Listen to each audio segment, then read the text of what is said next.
তবে পুরুষরা যদি অহংকার বশত রেশমের কাপড় পরিধান করে তবে তাদের জন্য তা হারাম করা হয়েছে। একইভাবে পুরুষরা যদি অহংকার বশত সোনার অলংকার পরিধান করে তবে তাদের জন্য তা হারাম করা হয়েছে। তবে যদি কোনো পুরুষ অহংকার বশত নয়, সাধারণভাবে রেশমের পোশাক পরিধান করে বা সোনার অলংকার পরিধান করে তবে এটি তার জন্য হারাম নয়। কিন্তু কোনো পুরুষ যদি অহংকার বশত হীরার অলংকার পরিধান করে, দামি নিখুঁত সুতির কাপড় পরিধান করে তবে তাও তার জন্য হারাম হয়ে যাবে। মূলত এখানে শর্ত হচ্ছে অহংকার দাম্ভিকতার উপস্থিতি। আব্দুর রহমান ইবনু গানাম আশআরি হতে বর্ণিত, তিনি বলেন, আমার নিকট আবু আমির কিংবা আবু মালিক আশআরি বর্ণনা করেছেন, আল্লাহর কসম তিনি আমার কাছে মিথ্যে কথা বলেননি। তিনি নবী সাল্লাল্লাহু আলাইহি ওয়াসাল্লামকে বলতে শুনেছেন, আমার উম্মতের মধ্যে অবশ্যই এমন কতগুলো দলের সৃষ্টি হবে যারা ব্যভিচার, রেশমের কাপড়, মদ ও বাদ্যযন্ত্রকে হালাল জ্ঞান করবে। বুখারী হাদিস নং 5590। এই হাদিসের অনুবাদ করতে গিয়ে প্রায় সকলেই আল হির শব্দের অনুবাদ ব্যভিচার করেছেন, যদিও এর আক্ষরিক অনুবাদ হচ্ছে লজ্জাস্থান। শব্দটির মূল হচ্ছে হিরহুন, যার অর্থ লজ্জাস্থান বা যৌনাঙ্গ। তবে রাসূল সাল্লাল্লাহু আলাইহি ওয়াসাল্লাম এখানে লজ্জাস্থান হালাল করে নেওয়া দ্বারা ব্যভিচারকেই বুঝিয়েছেন। তাই অনুবাদকরা আল হির শব্দের আক্ষরিক অনুবাদ না করে এখানে সরাসরি ব্যভিচার লিখেছেন। আমরা বলছি না যে এই অনুবাদ ভুল, তবে রাসূল সাল্লাল্লাহু আলাইহি ওয়াসাল্লামের পুরো কথাটিকে বোঝার স্বার্থে আমাদের এই বিষয়টি আলোকপাত করতেই হলো। এই হাদিসে মোট 4টি জিনিসের কথা বলা হচ্ছে যে ভবিষ্যতে এই উম্মতের একটি অংশ এগুলোকে হালাল করে নিবে। আল হির অর্থাৎ লজ্জাস্থান, আল হারির অর্থাৎ রেশম, আল খামার অর্থাৎ মদ, আল মাআজিফ অর্থাৎ বাদ্যযন্ত্র। স্পষ্টতই যখন আপনি হাদিসটিকে সাধারণভাবে পড়ে যাবেন তখন আপনি হয়তো বলবেন যে যেহেতু এখানে বলা হচ্ছে আমার উম্মতের মধ্যে একদল লোক এগুলো হালাল করে নিবে, এর অর্থ এগুলো সব হারাম। আমরা বলবো না, আমাদের আরো গভীর মনোযোগের সাথে হাদিসটি পড়া উচিত। এই হাদিসে প্রথমে বলা হচ্ছে আমার উম্মতের মধ্যে একদল লোক আল হির অর্থাৎ যৌনাঙ্গ বা লজ্জাস্থানকে হালাল করে নিবে। আপনাদের জিজ্ঞাসা করি, যৌনাঙ্গ কি নিষিদ্ধ? যদি আপনি বলেন যে যৌনাঙ্গ নিষিদ্ধ, তাহলে এর অর্থ হবে যৌন ইচ্ছা যা আল্লাহ আমাদের মধ্যে রেখেছেন তা মূলত নিষিদ্ধ। স্বামীর জন্য স্ত্রী এবং স্ত্রীর জন্য স্বামীর যৌনাঙ্গ বা লজ্জাস্থান নিষিদ্ধ। যখন বলা হচ্ছে যে যৌনাঙ্গ হালাল করা হবে, এর অর্থ এটা নয় যে ভবিষ্যতে মানুষ বিয়ে করা শুরু করবে এবং পুরুষের স্ত্রী থাকবে এবং নারীর স্বামী থাকবে। তারা একে অপরের সাথে সম্পর্ক স্থাপন করা শুরু করবে, যদিও আল্লাহ এমনটা নিষিদ্ধ করেছেন না। যখন নবী সাল্লাল্লাহু আলাইহি ওয়াসাল্লাম এই কথা বলেছেন তখন তার উদ্দেশ্য হলো সেই সব যৌনাঙ্গ যাদের সাথে সহবাস নিষিদ্ধ, অর্থাৎ মানুষ আল্লাহর অবাধ্য হয়ে ব্যভিচার এবং সমকামিতার মতো পাপে লিপ্ত হবে। যৌনাঙ্গ সম্পর্কে যেসব জিনিস নিষিদ্ধ সেগুলো বৈধ করা হবে, সেই সকল যৌনাঙ্গগুলিকে হালাল করা হবে যেই যৌনাঙ্গগুলো হারাম ছিল। নবী সাল্লাল্লাহু আলাইহি ওয়াসাল্লাম এখানে স্বামীর জন্য স্ত্রী এবং স্ত্রীর জন্য স্বামীর যৌনাঙ্গ বা লজ্জাস্থানকে বোঝাননি। প্রত্যেক মুসলিম জানে যে স্ত্রীদের যৌনাঙ্গ স্বামীর জন্য কখনোই নিষিদ্ধ নয়, আবার স্বামীর যৌনাঙ্গ স্ত্রীদের জন্য কখনোই নিষিদ্ধ নয়। এগুলো সর্বদাই অনুমোদিত ছিল এবং ভবিষ্যতে অনুমোদিত থাকবে। এটি ছিল আমাদের প্রথম পয়েন্ট। এবার দ্বিতীয় পয়েন্টে আসি। আল্লাহ রাসূল সাল্লাল্লাহু আলাইহি ওয়াসাল্লাম বলেছেন আমার উম্মতের মধ্যে একদল লোক আল হারির অর্থাৎ রেশমকে হালাল করে নিবে। আচ্ছা, রেশম কি সকলের জন্য হারাম? আমরা সকলেই জানি যে নারীদের জন্য রেশম হারাম নয়। আমরা এই বিষয়ে একটু পরে আলোচনা করব। আপাতত জানার চেষ্টা করি পুরুষের জন্য রেশম কেন নিষিদ্ধ করা হয়েছে। আমরা ভিডিওর শুরুতেই বলেছি সূরা আরাফে আল্লাহ তাআলা কিছু মৌলিক বিষয় নির্ধারণ করেছেন। আমরা সেই মৌলিক বিষয়গুলো বিস্তারিতভাবে ব্যাখ্যাও করেছি। এগুলোকে 5 মূলনীতি বলা যেতে পারে। আমরা সেখানে ব্যাখ্যা করেছি যে বাগিয়া বিগয়রিল হক আল্লাহ কর্তৃক নিষিদ্ধ, অর্থাৎ মানুষের ব্যক্তিত্বের বিরুদ্ধে, তার জীবনের বিরুদ্ধে, তার সম্মানের বিরুদ্ধে, তার সম্পদের বিরুদ্ধে সকল প্রকার কর্মকাণ্ড অপরাধ। আর এই অপরাধগুলি শুরু হয় অহংকার থেকে, অন্যকে ছোট মনে করা থেকে। তাই আল্লাহ কর্তৃক অহংকার নিষিদ্ধ করা হয়েছে। অহংকার মানুষের আত্মাকে অপবিত্র করে দেয়। অহংকারী ব্যক্তির চেহারা এবং পোশাক কোরআনে আলোচনার বিষয় হয়ে উঠেছে। নবী সাল্লাল্লাহু আলাইহি ওয়াসাল্লামও এই বিষয়টি বারবার তার আলোচনার বিষয়বস্তু করেছেন। তাই নবী সাল্লাল্লাহু আলাইহি ওয়াসাল্লামের সময়ে কোনো পুরুষ যদি চীনের দুষ্প্রাপ্য রেশমের পোশাক পরত অথবা সোনার অলংকার পরিধান করত, তাহলে এগুলো সবই অহংকারী লোকেদের পোশাক হিসেবে বিবেচিত হতো। অর্থাৎ এই সিল্ক বা রেশমের কাপড় অহংকারের প্রতীক ছিল, কারণ সে সময় ধনী ব্যক্তিরা এগুলো পরিধান করে অন্যের কাছে নিজেদের তুলে ধরত, নিজেরা আরো দাম্ভিক হয়ে উঠত, গরিব সাধারণ মানুষদের থেকে নিজেদের উত্তম মনে করত। তাই নবী সাল্লাল্লাহু আলাইহি ওয়াসাল্লাম সোনার অলংকার এবং রেশমের পোশাককে পুরুষদের জন্য নিষিদ্ধ ঘোষণা করেছেন। কিন্তু এগুলো নারীদের জন্য নিষিদ্ধ ছিল না, কারণ তৎকালীন আরবের নারীরা তাদের স্বভাবগত কারণেই সাজসজ্জা করত এবং সাজসজ্জার কারণেই তারা সোনার অলংকার এবং রেশমের পোশাক পরতে পছন্দ করত। তাই নারীদের কাছে রেশমের পোশাক অহংকারের ধরন নয়, বরং তাদের কাছে এটি ছিল অলংকরণ এবং সৌন্দর্য বর্ধনের জিনিস মাত্র। অর্থাৎ পৃথিবীর অর্ধেক জনসংখ্যার জন্য রেশমের কাপড় সম্পূর্ণ হালাল ছিল এবং হালাল আছে। তবে পুরুষরা যদি অহংকার বশত রেশমের কাপড় পরিধান করে তবে তাদের জন্য তা হারাম করা হয়েছে। একইভাবে পুরুষরা যদি অহংকার বশত সোনার অলংকার পরিধান করে তবে তাদের জন্য তা হারাম করা হয়েছে। তবে যদি কোনো পুরুষ অহংকার বশত নয়, সাধারণভাবে রেশমের পোশাক পরিধান করে বা সোনার অলংকার পরিধান করে তবে এটি তার জন্য হারাম নয়। কিন্তু কোনো পুরুষ যদি অহংকার বশত হীরার অলংকার পরিধান করে, দামি নিখুঁত সুতির কাপড় পরিধান করে তবে তাও তার জন্য হারাম হয়ে যাবে। মূলত এখানে শর্ত হচ্ছে অহংকার, দাম্ভিকতার উপস্থিতি। এখন যদি কোনো ব্যক্তি বাড়িতে গিয়ে তার স্ত্রীকে বলে যে আমি আজ এই হাদিসটি পড়েছি, রাসূলুল্লাহ সাল্লাল্লাহু আলাইহি ওয়াসাল্লাম বলেছেন আমার উম্মতের মধ্যে অবশ্যই একদল লোক ব্যভিচার, রেশমের কাপড়, মদ এবং বাদ্যযন্ত্রকে হালাল জ্ঞান করবে, অতএব বিবি তুমি সব রেশম সিল্কের কাপড় বের করে পুড়িয়ে ফেলো। এর উত্তরে সেই নারী কি বলবেন? যদি তিনি দিন সম্পর্কে অবগত থাকেন তবে তিনি অবশ্যই বলবেন তুমি এই নতুন কথা কোথা থেকে এনেছো? হাদিসে এমন কথা বলা হয়নি। তিনি তার স্বামীর দৃষ্টি আকর্ষণ করে বলবেন যে এটি দিন বোঝার সঠিক পদ্ধতি নয়। এখানে নবী সাল্লাল্লাহু আলাইহি ওয়াসাল্লাম মানুষের দৃষ্টি আকর্ষণ করেছেন যে তারপরে তার উম্মতের একটি অংশ দিন সম্পর্কে এতটাই উদাসীন হয়ে পড়বে যে তারা বিবেচনাযোগ্য শর্ত এবং ধর্মের সীমারেখার প্রতি মনোযোগ দেবে না। আর ঠিক এমনটাই ঘটেছিল।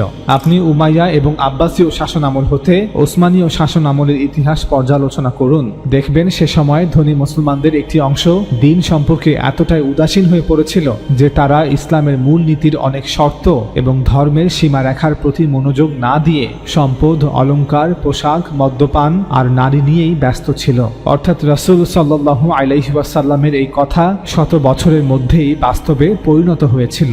তবে বর্তমানে রেশম বা সিল্কের কাপড়ের সেই মর্যাদা আর বাকি নেই। তবে সকলেই জানেন যে অনেক নতুন জিনিস এর স্থলাভিষিক্ত হয়েছে, যেগুলোর মর্যাদা বর্তমানে সে সময়ে সিল্কের মতোই। তাই তাদের জন্য এই সতর্কবাণী এখনো কার্যকর। মুসলমান সমাজে এখনো এমন মানুষ আছে যারা তাদের দামি ঘড়ি, দামি মোবাইল, দামি জুতা আর দামি পোশাকের কারণে অহংকারী, দাম্ভিক হয়ে ওঠে।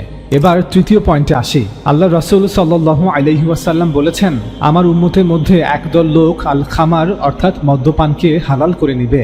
কোরআন স্পষ্টভাবে বলে দিয়েছে যে এটি সম্পূর্ণভাবে যে কোনো অবস্থাতেই নিষিদ্ধ। ধরুন যদি এমন হতো যে কোরআনে শুধু বলা হয়েছে লা তাকরাবুস সালাহ ওয়া আনতুম সুকারা, অর্থাৎ মদ্যপান অবস্থায় নামাজ আদায় করো না, তাহলে আমরা বলতাম যে রাসূলের এই কথা যে আমার উম্মতের মধ্যে একদল লোক মদ্যপানকে হালাল করে নিবে এর উদ্দেশ্য হলো নামাজের সময় হয়েছে এবং মুয়াজ্জিন আজান দিচ্ছে, এতদ সত্ত্বেও কিছু লোক মসজিদে না এসে মদ্যপান করবে। আশা করি আপনারা বুঝতে পারছেন যে হাদিসকে কিভাবে কোরআনের আলোকে ব্যাখ্যা করতে হয়। কিন্তু যেহেতু কোরআনে স্পষ্টভাবে বলা হয়েছে যে মদ্যপান সর্বাবস্থায় হারাম, তাই এখন আর এভাবে ব্যাখ্যা করার সুযোগ নেই। এই হাদিসের সর্বশেষ এবং চতুর্থ পয়েন্ট ছিল আল মাআজিফ বা বাদ্যযন্ত্র।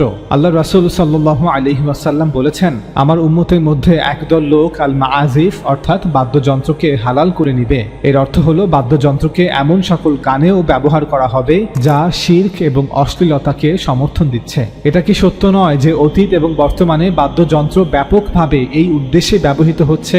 এমন সকল গানে বাদ্যযন্ত্র ব্যবহার করা হচ্ছে যে গানগুলো শিরক এবং অশ্লীলতাকে প্রকাশ্যে প্রচার করছে। চলচ্চিত্রের অশ্লীল গানগুলো তো বটেই, আমরা বলবো এমনকি বর্তমান সময়ে বেশিরভাগ শিরকি নাত এবং শিরকি কাওয়ালিগুলোতেও এই বাদ্যযন্ত্রগুলো বেপরোয়াভাবে বিভিন্ন মাজার এবং ওরসে ব্যবহৃত হচ্ছে। এই ভয়ঙ্কর পরিস্থিতি বাস্তবতা হলেও আমরা বলবো এখানে বাদ্যযন্ত্রকে সাধারণভাবে হারাম বলার সুযোগ নেই, বরং এর ব্যবহারকে হারাম বলতে হবে। অর্থাৎ অশ্লীল বা ফাহেসা কথা আছে এমন গানগুলোকে আরো শ্রুতি মধুর করতে বাদ্যযন্ত্রের ব্যবহার হারাম। শিরক যুক্ত কথা আছে এমন নাত, গজল এবং কাওয়ালি গানগুলোতে বাদ্যযন্ত্রের ব্যবহার হারাম এবং এগুলো শোনাও হারাম।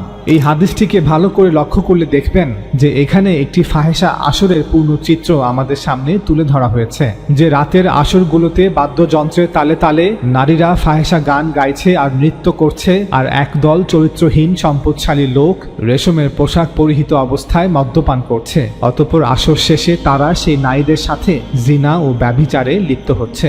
অতএব আমাদের দাবি হচ্ছে এই হাদিসে একটি আসরের কথা বলা হচ্ছে, যে আসরে এই চারটি কাজ একসাথে করা হবে। প্রমাণ হিসেবে আপনাদের সামনে একটি হাদিস উপস্থাপন করছি।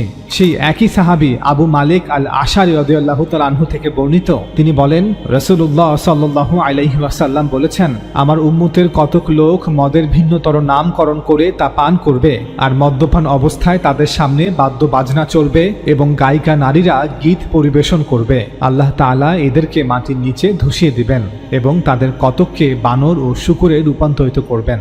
সুনান ইবনু মাজাহ, হাদিস নং 4020। সেই একই সাহাবী আবু মালিক আল আশআরী রাদিয়াল্লাহু তাআলা আনহু থেকে বর্ণিত, তিনি বলেন, আল্লাহর রাসূল সাল্লাল্লাহু আলাইহি ওয়াসাল্লাম বলেছেন, অবশ্যই আমার উম্মতের কিছু লোক মদের নাম পরিবর্তন করে তা পান করবে। মদ্যপান অবস্থায় তাদের মাথার উপরে বাদ্যযন্ত্র বাজানো হবে এবং নর্তকী নাচবে। আল্লাহ তাদেরকে মাটির নিচে ধসিয়ে দেবেন এবং বানর ও শূকরে পরিণত করবেন। ইবনে হিব্বান 6758, তাবারানী 3342, বাইহাকি 17160, সাহিহুল জামে 5454। লক্ষ্য করুন, বুখারীর হাদিসটি বর্ণনা করেছিলেন আবু মালিক আল আশআরী রাদিয়াল্লাহু তাআলা আনহু, এবং এই দুটি হাদিসও বর্ণিত হয়েছে আবু মালিক আল আশআরী রাদিয়াল্লাহু তাআলা আনহু হতে।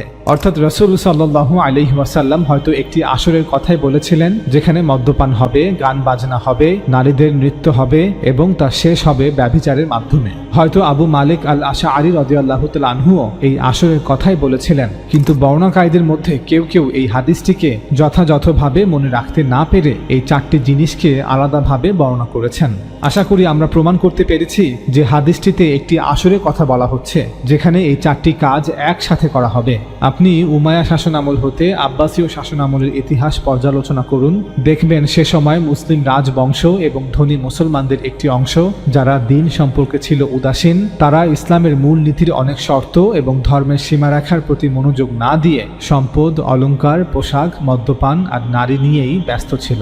তারাই রাতের অন্ধকারে এ ধরনের আসর জমাতো, যেমনটা বর্তমান আধুনিক বিশ্বে অনেক মুসলিম প্রধান দেশেও নাইট ক্লাবগুলোতে হয়ে থাকে।